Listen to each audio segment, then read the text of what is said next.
25 years ago in 1989, as a real estate professional, he was introduced to the network marketing profession. In his first 24 months, he built a team of over 100,000 people. Today, his team numbers over 500,000 in 52, possibly 53 countries around the world. He is a member of the $20 million club in his company.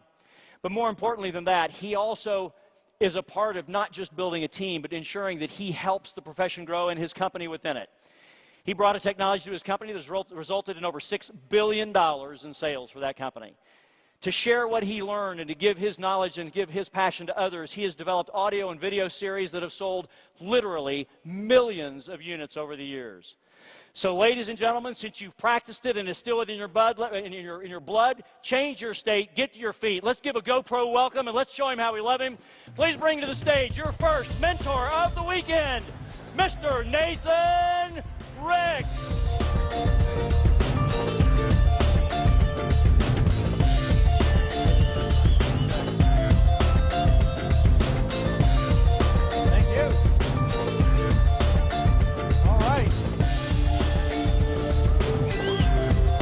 Are you ready? Yes. Okay, that was great. You guys learned fast. Wonderful to be with you tonight. This is going to be a great event.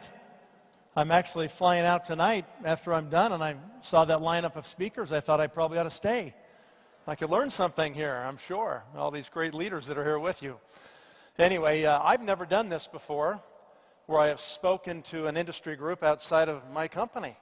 I've always just kind of done my thing for 20 plus years, almost 25 years now, all these different meetings and presentations all over the world, and network marketing has literally changed our lives. It's been an amazing experience to be part of this business, this industry, to meet the people we meet, to see what happens as the industry allows people to become different people, to be changed and to become better, to become something that is close to our potential. So tonight, as we start this, I kind of broke this down into three things. What I'd like to do is I'm going to go ahead, if we can change that one. Next slide. You guys want to run them? Okay, good. I thought I'd do these three things tonight right here. First of all, just quickly, briefly tell you my story, my experience of how I got into network marketing. That's number one. Number two, we'll talk about what it means to be a network marketing professional, right? We're here to go pro this weekend. And so we're going to talk about what that means. And I'm going to give you maybe some perspectives that are different than what you've heard before. And then number three, talk about where I think the business is going, the future of network marketing. So anyway, let's start off just quickly and tell you just briefly my story. I was recruited by my brother-in-law into my first company at the age of 22. And you might remember a company called the Cambridge Diet. Anybody remember that one? Okay. So, yeah, this thing, here's a little picture right here. I guess we can put that up. Here's a picture of the old cans. I found this on the internet. I just thought, are you kidding me? That's amazing. We got that on the screen there. There we go. Good old Cambridge Diet. This company went from zero to $400 million in 30 months, okay? And then they went from $400 million to zero in about 2 months. And that happened because they got big and successful and rich, and the owners weren't really committed to the business. They thought, this is more money than we'll ever see, and they basically squirreled money away to Switzerland, bankrupted the company, told distributors they weren't going to pay their checks. I mean, they screwed up something that was really pretty amazing, right? And that was my first experience in network marketing. And I thought to myself, as I received a check for about $40,000 in a single month when I was 22 years old, and that was about as much money as my dad had made in a year, working, 40 years for the government. And I just thought, this is unbelievable how this thing works. And then it was gone. And I thought, well, that was fun, but that was kind of stupid. How did that happen? And so the next company, because you're done, and so you think, okay, how am I going to replace that income? You can't very well put an ad in the want ads and say, I need a job, average income $40,000 a month, right? That doesn't work too good. Not too many jobs like that. And so we started looking around and said, okay, we need another company. So we jumped into another company. It's this one right here, California Trim. Okay? This was a little aseptic packaged diet drink. These guys were in California. They raised some money. They started the company. And we started working and building this thing. And people, they loved these drinks. They were chocolate and vanilla. They tasted so incredible, people were actually gaining weight instead of losing weight on this diet. We'd ask people, wow, how many cases did you eat, you know? And they were just sucking these down and pitching the boxes. And we had all kinds of problems, you know. We had problems manufacturing. It was underfunded. Checks got to about $50,000 a month. And all of a sudden the president said, we're not going to pay them. You know, you guys aren't worth $50,000 a month. And so the company obviously went bankrupt within 2 or 3 months after that. And so you learn a bunch of lessons, you know, through these challenges, these failures. After that one, I said, network marketing, great idea, but nobody seems to know how to run the company. Nobody has any integrity, you know. I feel like I can go do my part, but they're not doing their part. And I thought, okay, stupid business, I'll just go do real estate. And so that's what I did. And at least in real estate, I could work and I could depend on me, and I didn't depend on them. And so that's what I was doing when I got recruited the third time. So I got a phone call late one day. I walked into my kitchen after being at my real estate office late, and the phone's ringing. I'm just tired, hungry, just want to eat dinner and relax, but it's my brother-in-law on the end of the phone. This is the exact same brother-in-law that recruited me the first 2 times. So I wasn't too excited to get the third phone call from the same brother-in-law, as you might imagine. And so I listened, and he's telling me how this company is going to go great. Now's the time. And I just said, Craig, thank you for the phone call. I appreciate it. But I'm just not going to do it. Very definite. And he just came back really strong. And he said, what is your problem? And I thought, great, he wants to know my problem. I think I'll tell him. And that's when I said, you know, it may be the greatest thing ever, Craig, but you know what? My problem is I'm really competitive. I said, you've already been doing this 3-4 years. You're 30, 40,000 a month. You're so far ahead of me that even if I, you know, joined today, I'd never catch up to you, and that would drive me crazy the rest of my life, and that's my problem. And he said, that's the stupidest thing I've ever heard in my life. He said, you know, I'm going to move ahead in this company with or without you. And he said, you know, your real problem is you're in the wrong vehicle. You know, you're out there trading your life away doing this real estate thing, and you're going to have to be on that financial treadmill forever. The second you stop closing deals, showing houses, doing that thing, it's over. He said, I've got a way you can work hard one time. And I think for those of us that are in this industry, if we want to communicate to our prospects, to our family and friends, people we care about, if we want to really connect and communicate, you got to get really clear on what is the kernel. You know, at the very heart of our industry, what is it that we're trying to communicate with people? We're trying to communicate that we have a way, we have a possibility, we have a chance where they can work really hard one time. One time. And if they're successful at doing it, and there's no guarantees they will be, but if they were successful at doing that, then they could get in a place where they would never worry about money for the rest of their lives. Okay? So to me, you know, that's the kernel. That's what I've got to communicate, and that's what he communicated to me. And I don't know if it was just that I hoped that was true or, you know, wanted it to be true or whatever, but I finally put my defenses down and started to listen. And I'm glad he was tough on me, because I'm kind of a hard case, you know. And if somebody tried to recruit me who wasn't that strong, I probably wouldn't be standing here right now. I'd probably still be doing real estate or something else. And so the moral of the story is third time was the charm, and these things have to happen, okay? My mother-in-law, Clara McDermott, said this, 30 years ago. And when we joined this current company we're with, she said, just do 3 things. Just do these 3 things. That's all you got to do. Give us quality products, give us accurate records, and give us checks on time that clear the bank. That's all we want, okay? Just do that. Just focus on that. And if companies were to just focus on those 3 things, and that's all they did, and they got really good at doing those 3 things, we can do the rest, can't we? Can't we? Yes, we can. We can do all the rest. If they do anything more than that, it's icing on the cake, okay? The reason companies don't make it is they don't do these three things very good. And when the distributors know what their role is, and the company knows what their role is, then it works pretty good. And my experience has been when the company tries to do the distributor's job, it doesn't work very good, okay? If the distributor's trying to do a company job, it doesn't work very good.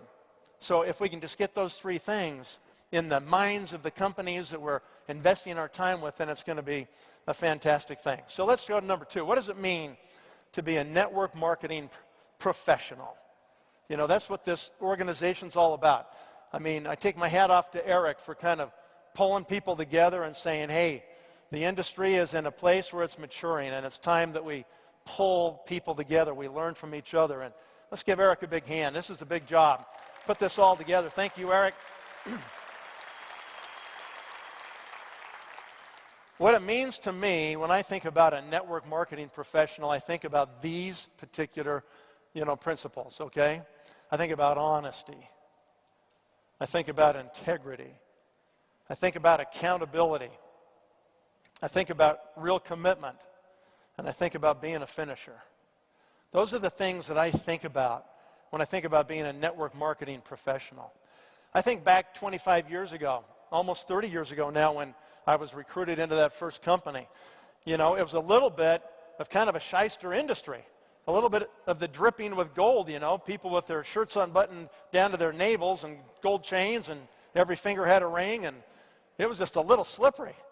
And I remember when I was being recruited, I thought to myself, I don't know if I fit in to this crowd, I'm kind of a college-educated, corporate kind of guy. And for me, I said to myself, I can see the power to it. And if somebody could figure out how to run these companies and we could make it professional, where we could attract professionals who get pushed down this path of get a good, education, get good grades, get recruited, go work for a big company, just get on the track. If we could give people a view where they could see this as an alternative, we could attract some really great people. And so in my mind, I thought we've got to change the perception. And I remember the first, probably 10 to 15 years, every time I did a presentation, I was in a suit. And I did it, because I was young and I wanted people to think I was older than I was, and 2, because I thought it's got to be more professional. And over time, we started to see these kind of people start to join the business. When I started, and even today, I say to myself, what are the worst things people say about network marketing? Okay, well, here's some of them right here. People will say, oh, that's one of those get-rich-quick schemes, People are just greedy. They're kind of greedy people that get involved in that. They're not really willing to work. They think it's like winning the lottery. They're going to sponsor just the right kind of people. It's just going to take off, and they're going to be rich. Take advantage of other people. You guys just take advantage of people. That's what you do. You prey on their dreams and their hopes, and you try to put them in the business, and you maybe tell them it's going to be easier than it is, and so forth. And we don't tell them the truth about it, and people have had that happen to them, right? All of these things that people say are responses because something happened to them at some time. Network marketing today, in my experience in North America, is not like it was 25, 30 years ago.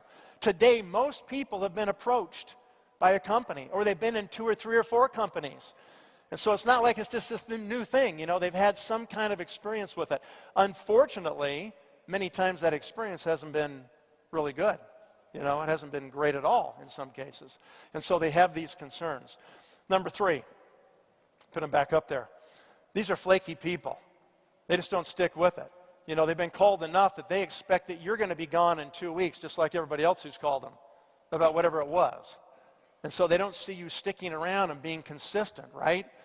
And a lot of times we think it's just going to be this hurry up, this breathless recruiting game, and we're in this big hurry, and we stop, and we don't really stop and try to understand the people and understand that it's about building a relationship with people. And if you're really committed to your company, you're really going to do it no matter what.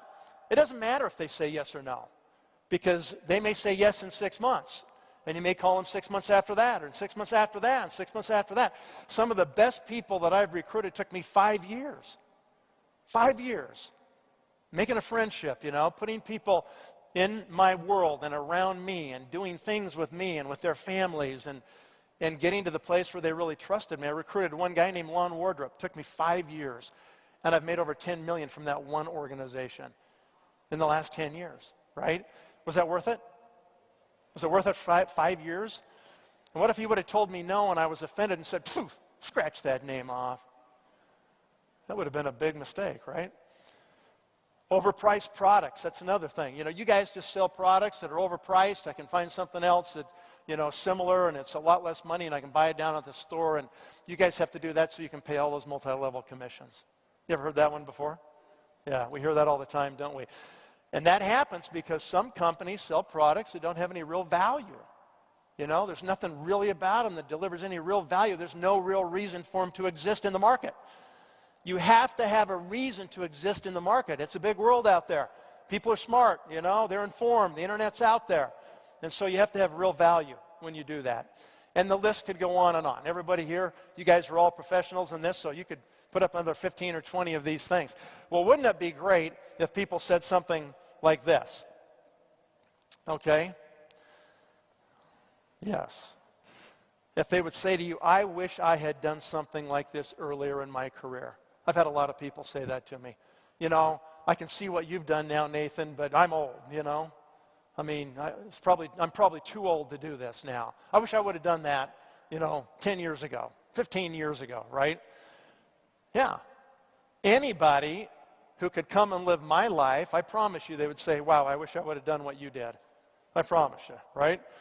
Or, wow, you know, you're involved with X company. That's impressive.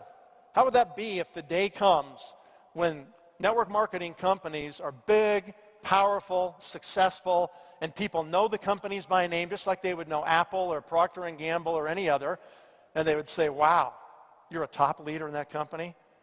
Impressive, you know? You must have been lucky. Huh, wrong. Luck doesn't have that much to do with it, in my experience, right? Or they would say something like this: I wish I had control of my life and my time like you do. What's the ultimate luxury? Time. You can lose houses, cars, money. You can get them all back, right? But once you lose time, it's gone forever. You can never get it back. So time is the ultimate luxury. It's the most valuable commodity. We don't have any time to waste to do anything. There's too many great things to do in this world to waste any time. Or how about people say, you are the luckiest person in the world to have the career you have? I've had a lot of people tell me that over the years. They may not be willing to pay the price, but I've had a lot of people say that. Or finally, if somebody could say, I wish I could control my destiny, and chart my own course. How many people do you know that feel like they have no control over their future, over the outcome of their working career or their lives?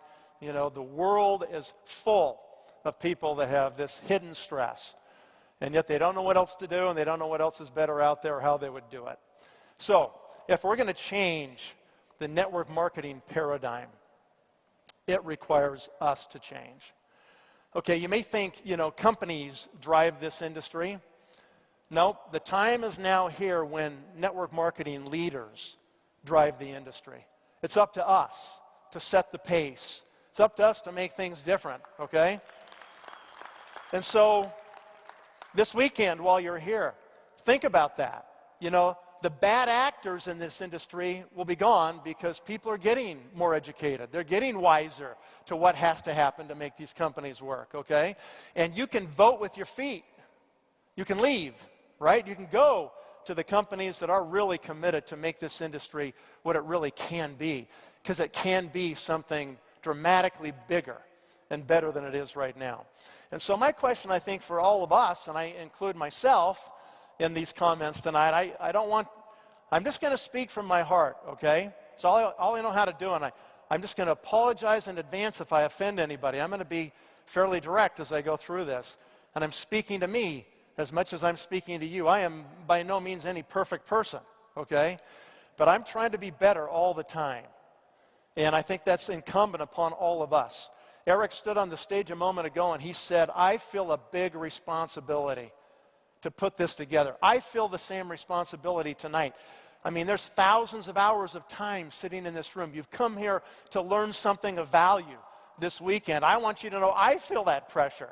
I feel that responsibility. I want to say some things in the next few minutes that'll hopefully make a difference so that we change collectively. As we change as leaders and we get better in this industry, then things are going to happen. Okay, it's going to change. It's going to elevate the industry. What does honesty really mean? I tell you what, this is a tough one. It is hard to be completely honest in everything you do. You know, it's hard to not, sometimes even innocently mislead people. I mean, my great example of honesty in my life is my father.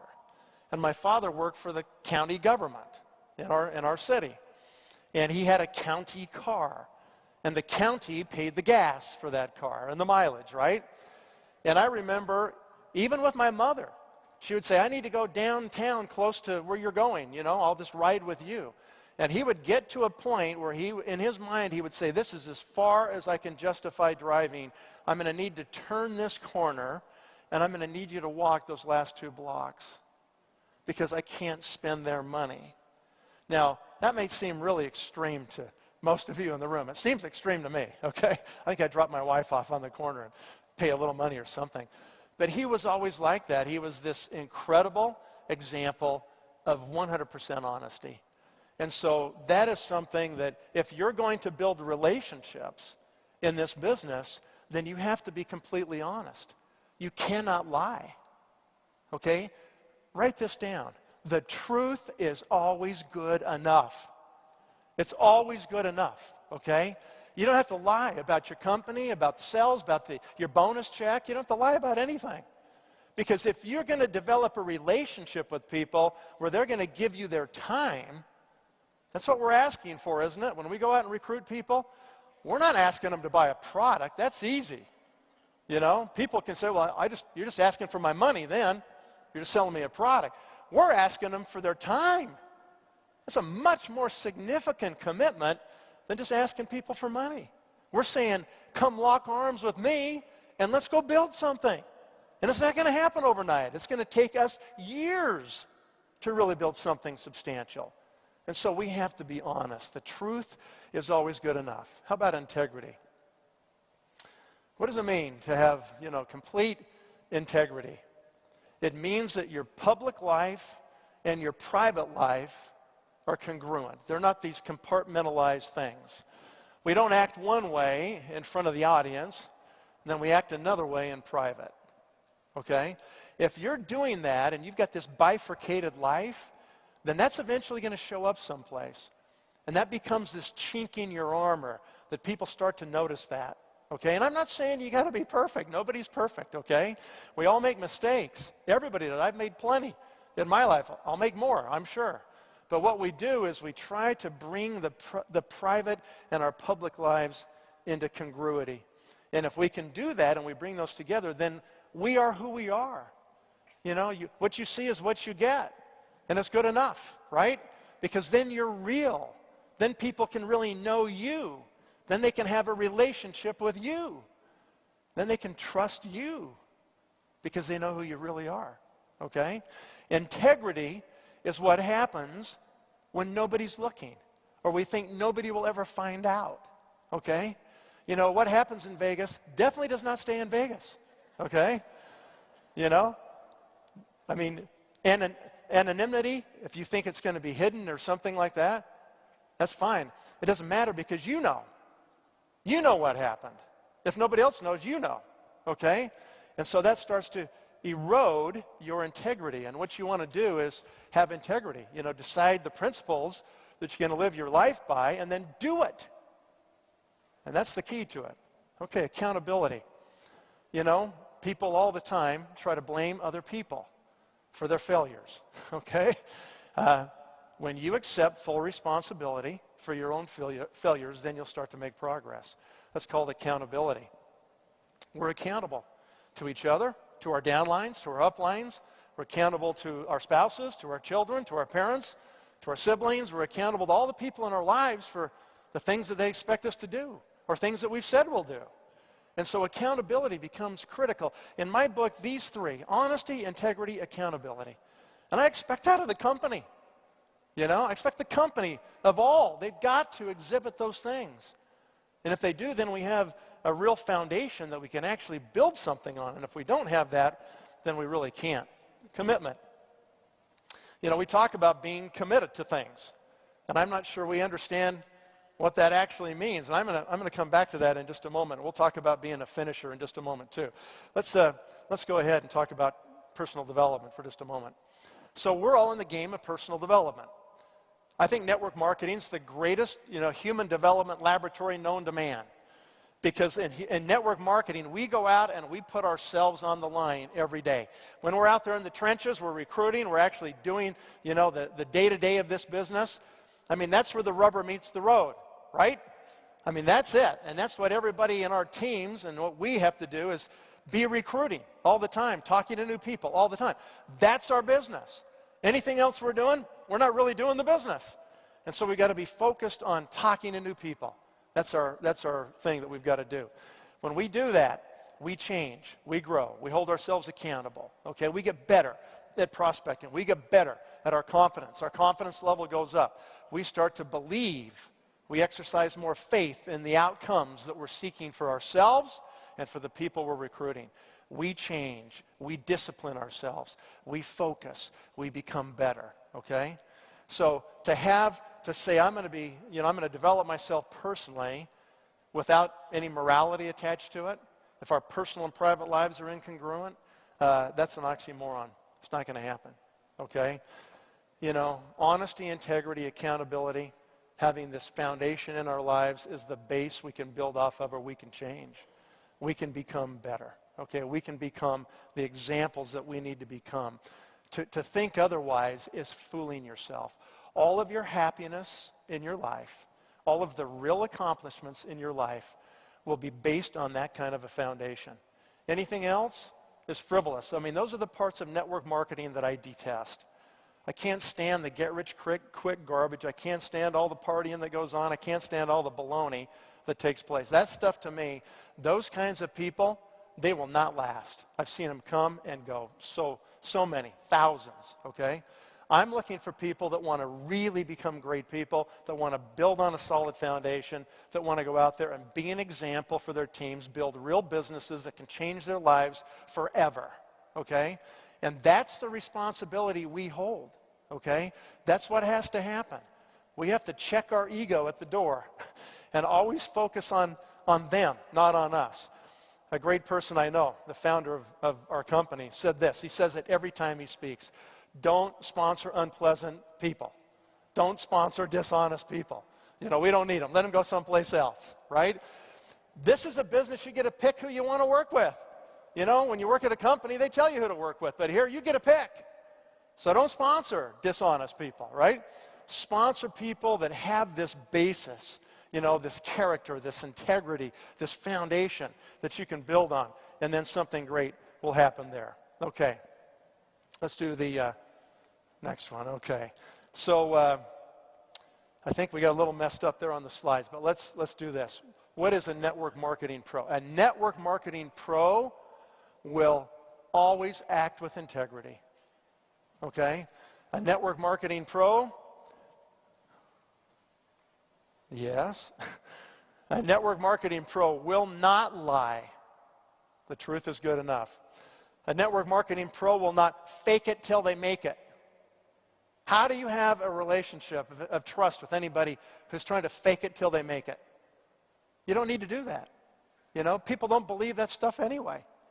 And if you tell people the truth, about where you're at and what you're doing and where you're going in your business, that truth is good enough because now you've told the truth. And now they can trust you. They can sense that, and they can have a relationship with you.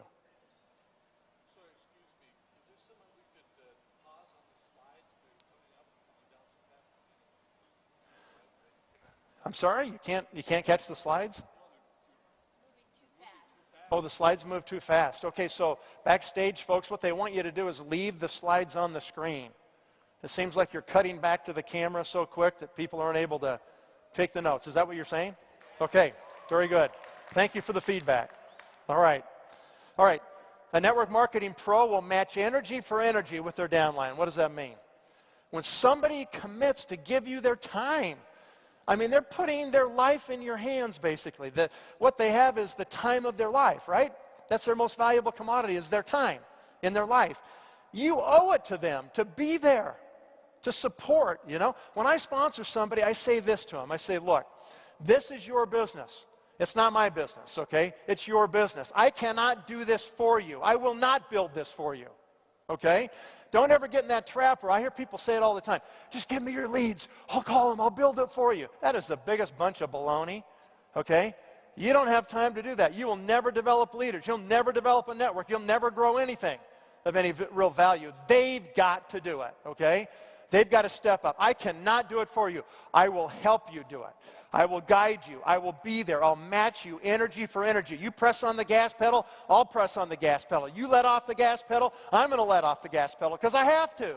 Because if you're not engaged, I owe it to the people that are engaged to spend my time with them in their organizations.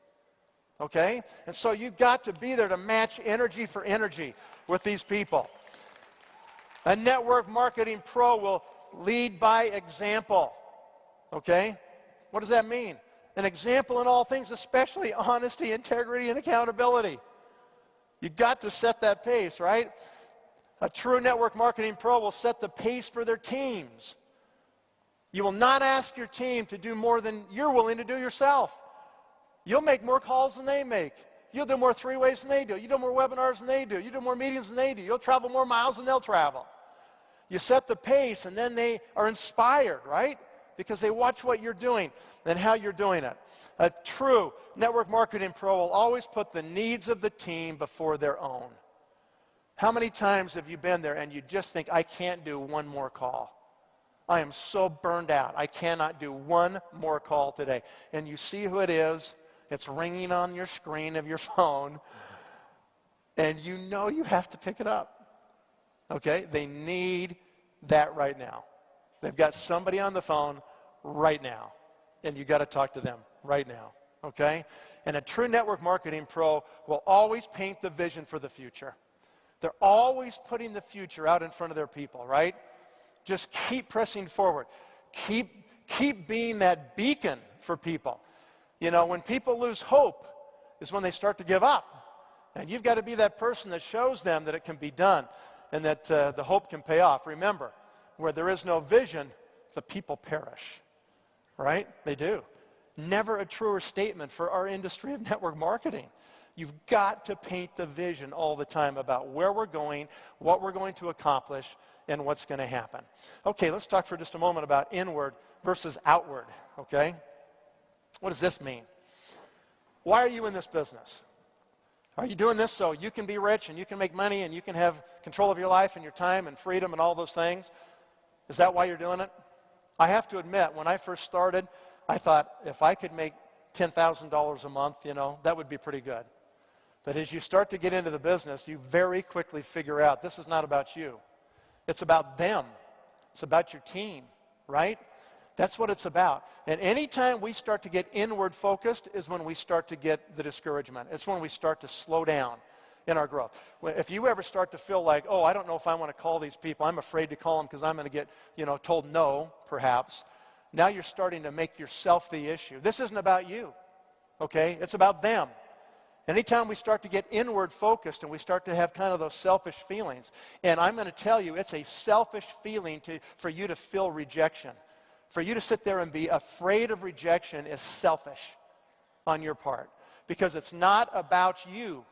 It's about them. It's about what you have that you can give them that's way better than what they're doing right now themselves, okay? It's a way better option than grinding out their lives in some stupid job somewhere that they have no security, okay? And once you internalize that and you believe that you have that chance, you have that way, that if they work hard one time, it could be over. You know, they could have a totally different life.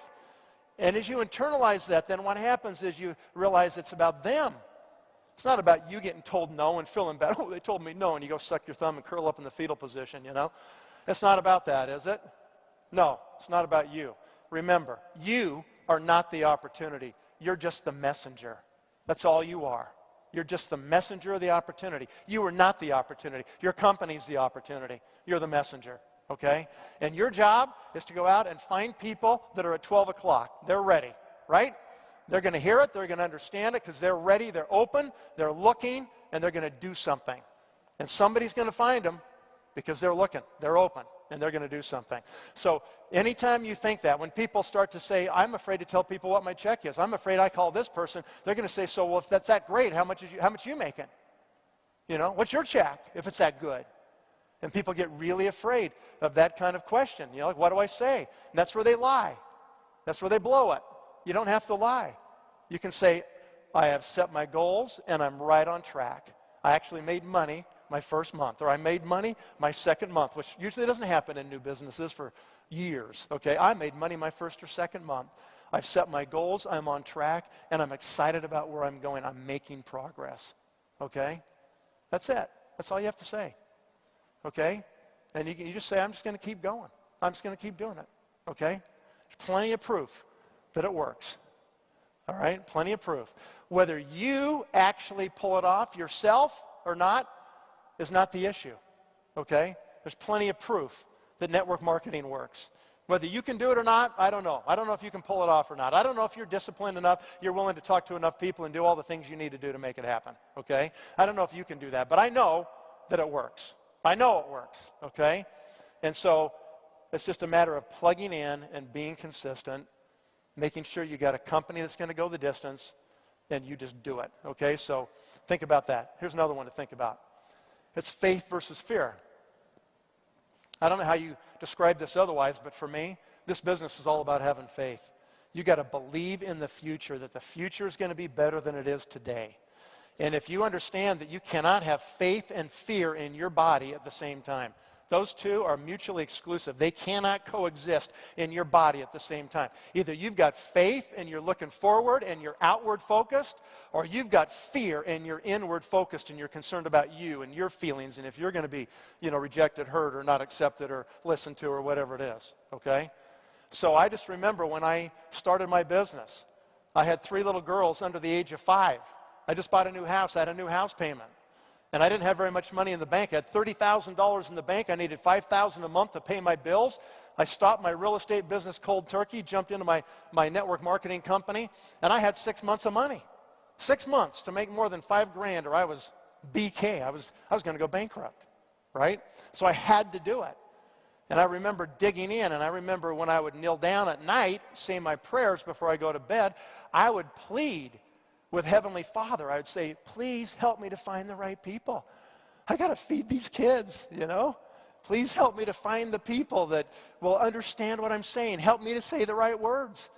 Help me to understand what I need to do. Please put these people in my path because I got to make it. I got to figure out how to do it. When you're in real need like that, you have pretty earnest prayers, don't you? I mean, I do. And so it's all about faith to me. It's about believing in the future of where you're going. And what is that? I mean, what is the future reality? The future reality is nothing more than what you perceive it to be in your mind. That's why motivation is so important. That's why you need to listen to good material, to good audio tapes, and good CDs and stuff, because it helps you to bolster your belief. It expands your faith in the future about what's possible for you to do. And that's why it's so critical to feed your brain great things. Okay, we got to hurry. I'm going to give you the secret to human development right now. This is the process. These are the 6 steps. And if you will follow these steps, I promise you, you can change yourself to the kind of person that you want to become, and it will work. And here's exactly how the process works, good or bad. Okay, it just depends what you're going to do. It all starts with our thoughts. Okay, what separates human beings from all other forms of animal life?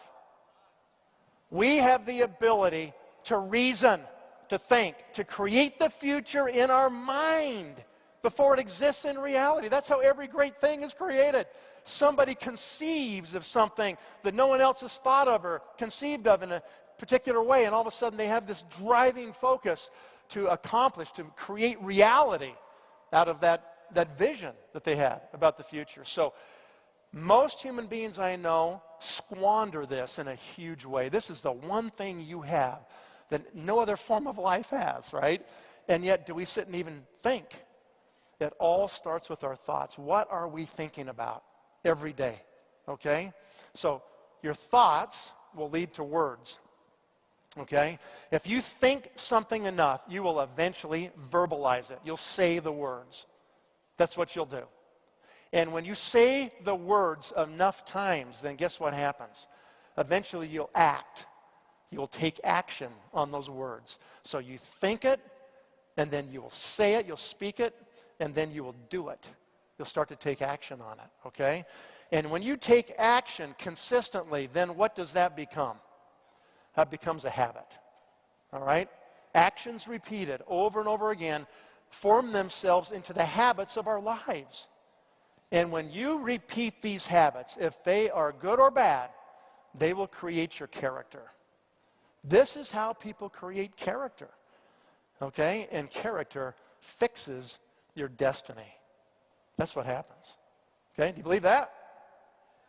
It is true, okay? Thoughts lead to words. Words lead to actions. Actions repeated become habits. Habits create our character, and our character fixes our destiny.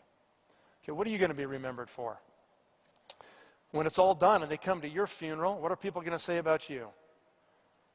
Okay, are they going to say that person was a true leader, that person sacrificed, that person, gave everything, right?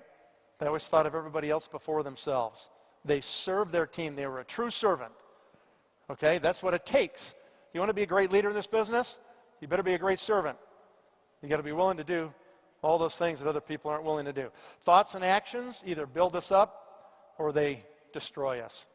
One or the other. It's as simple as those thoughts in our head. Are you controlling what goes into your head?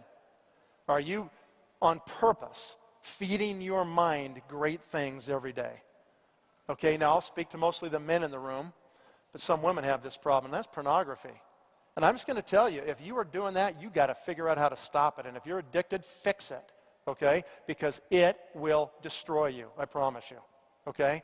You have got to figure out how to put good stuff in your head. There's so many great books to read, great success stories, people that have overcome all odds, okay?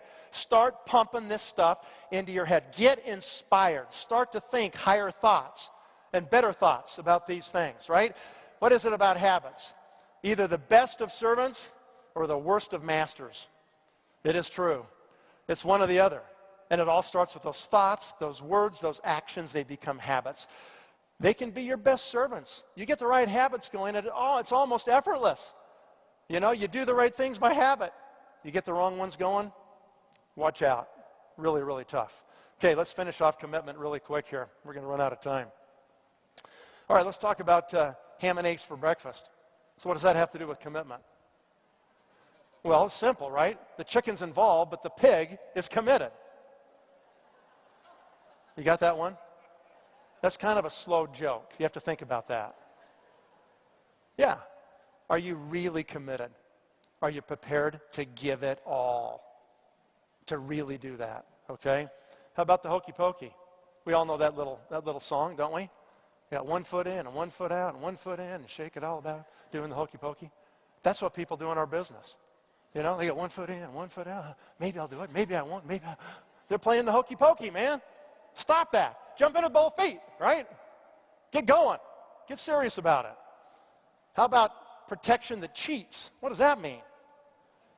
I watch this all the time. People, they just want to hold back a little bit. I'll commit like 80%. I'm going to hold that last 20% back so that if I fail, which means when I fail, I can say, I never really gave it everything. I didn't ever really give it everything. I watch people do this in their marriages. People that you want to doom your marriage, just pull back 10%. Don't give it all. Just hold back so when it blows up and go, yeah, I never really gave it everything, so that's my protection. What are you afraid of? Get in the game. Give 100%, right? Make sure that it happens. Who's the most difficult person to recruit? Who's the hardest person to recruit? Yourself. And once you really recruit yourself, it's all downhill from there. When you're really in it, and you say to yourself, I'm going to do this for the rest of my life. I found it. This is what I'm going to do. I'm going to get great at it. And when you do that, then all of a sudden things change. Everything changes. And people can hear it in the tone of your voice. They can see it in your eyes. They can feel it in your demeanor. And all of a sudden people start to want to follow you. Nobody wants to follow anybody that doesn't know where they're going. Why should they? They'll be as lost as you are, right? You got to know exactly where you're going and what you're going to do. All right, let's talk about finishing. It's easy to start anything, isn't it? It's easy to sign up, easy to make this commitment, easy to tell people you'll do this. It's even easy to get married, okay? It's hard to finish. It is hard to finish. You know, you've got to learn to be a finisher. This is the biggest challenge I see in America today. People are too lazy. They get it too easy. Too easy to quit. There's not enough ramifications when they quit. And because they learn this attitude of entitlement or being quitters, then what happens is they cheat themselves. They never really will ever reach their full potential. There'll always be these people that just kind of sift around and are mediocre in all things of their life. They never really will go to the top and really achieve in anything. So think about that, okay? Be careful what you start. Don't make too many commitments. Really think about your commitments before you do it, because you want to make sure you're a finisher. And if you commit to start something, make sure you see it all the way through to the end, right? And don't ever stop doing that. You can do hard things. This is one of the hardest things in life, is to build a huge network. It's hard. It's not easy. It's full of discouragement and rejection and, all kinds of, depression and all kinds of things that happen, okay? It is not an easy thing to do. You've got to learn to love people and be committed to building this kind of a thing. This is a big problem with your kids. I watch so many kids nowadays, they're so good at complaining to mom and dad that it's too hard to do it, or I can't go to practice today, or I can't finish that, or I can't, complete my studies, or this. And parents are, poor Johnny, come over here. Let me make you a cripple. Let me just take you out of life and help you to be a quitter. Okay? Suck it up. And tell your kids to suck it up. Okay? And go out there and learn how to be a finisher and make things happen. Okay? Lead and teach by example. You want to teach your kids how to finish? Who do you think they're watching? You. You say, I'm going to quit smoking. Do it. Don't have your kids go, yeah, mom said that 100 times, You say you're going to go do something, you're going to, build this business. Do it. Or do you want to have your kids watch you quit and go from one to the next, the next? It doesn't get any better in the next one, because the problem's not the next one, right? It's you. Problem's you. You got to change. You got to learn how to get focused and get better. If you're a quitter and you've quit a lot of things in your life, decide today that you will not quit anymore. All right? Decide that you will become a finisher and you will make it happen. Every single business I've ever seen is hard. I've never seen an easy business yet, ever. They're all hard, okay? And so you just got to suck it up. You got to make the commitment. You got to say, I'm going to finish. I'm going to go the distance and make it happen. And I take a lot of courage from people that I see around me that are examples of finishers, Think about Steve Jobs. He starts this company. It's a darling in the beginning. They've got the first home computer. He's famous, basically. And then he gets booted out of his own company. Think of the shame. I mean, think about how you wouldn't even want to show your face in Silicon Valley, You had you were like the hottest thing, and now you're nothing. Now you've been kicked out of your own company. Would you have gone off and made another success like he did? And then would you have come back when they asked you to come back? Or would you have said, screw you, I'll show them they were wrong? Or would you have the humility to say, okay, there's something really there. It is my baby, and I'm going to go finish it. I'm going to finish it, okay? Do you realize that Apple was nothing compared to Microsoft for 30 years? Microsoft was the gorilla, okay? 2007, when Steve Jobs introduced the iPhone, the world changed, okay? And Apple took off, and he finished his job, didn't he? He absolutely did. Today, Apple is twice the size of Microsoft. Twice the size of Microsoft, because he finished. He didn't quit, Somebody forced him out, but he came back and he didn't quit. And so think about that. How about this one? I just go back to Scripture, okay? For which of you, intending to build a tower, sitteth not down first and counteth the cost, whether he have sufficient to finish it? Lest haply, after he hath laid the foundation and is not able to finish it, all that behold it begin to mock him, saying, this man began to build and was not able to finish. People think that about you? Do they watch you and see you not finish? This is all about relationships, folks. The longer you stick with it, the more you go towards finishing your task that you've decided to embark on, the more confidence people have that they need to follow you. It just gets stronger and stronger and better, right? And you know, who's the greatest finisher of all? There is one who at the very end said, it is finished. Okay? So be a finisher. Okay, last point. Why will network marketing continue to grow? Here's why. Around the world, economies have fallen apart. Pension plans are bankrupt. There is a massive need for supplemental income. That will continue to drive people, even in much older ages, into network marketing. Because they're not going to be able to dig ditches at 60 and 70 and 80, and they're going to live a long time, but they can open their mouths and talk and share products and opportunity with people. Number two, the need to be active and engaged. People are going to live a lot longer. Just being involved, being active and engaged and having your mind working is a really important thing. It's social and it's belonging, right? It's a more efficient business model. In this business, nobody gets paid unless they really produce, right? In the corporate world, people get paid all the time without producing. Number four, today the world is a network. The whole world's become a network. The world has come to our business model. That's what's happened. And it's getting stronger and stronger. And that's one reason our future is unbelievably bright. And in this business, rewards equal contribution. In this business, there's no such thing as being overpaid, and there's no such thing as being underpaid. Doesn't exist. You get paid exactly what you've produced in terms of people and network and product volume. Exactly what you're worth. No more, no less. So that's a value judgment right there, okay? And number six, we're going to see unparalleled growth rates. Right now, we're seeing them in this industry right now. And so when you stop and consider the future, okay, just to wrap up the presentation here, we have, since the beginning of this industry, we started around late 50s in this country, only 13 companies have achieved $1 billion in annual revenue. 13. And there have been hundreds of thousands of companies. 13, okay? Anytime you have a new industry, it's like the Wild West. The same thing happened in franchising. You know, 70 years ago, people came up with this idea, well, we could actually franchise. We could create a business model, and then we could, like, franchise that. We could get people to pay us for it, and we could brand this thing, and we could take some of the task away from them and just sell them a little business model, and they could just get into these things, and they could do it and make money. And in the beginning of franchising, it was horrible. People were selling ideas and ripping people off and double selling territories to people and screwing people out of their money. And eventually, regulation came to the industry of franchising.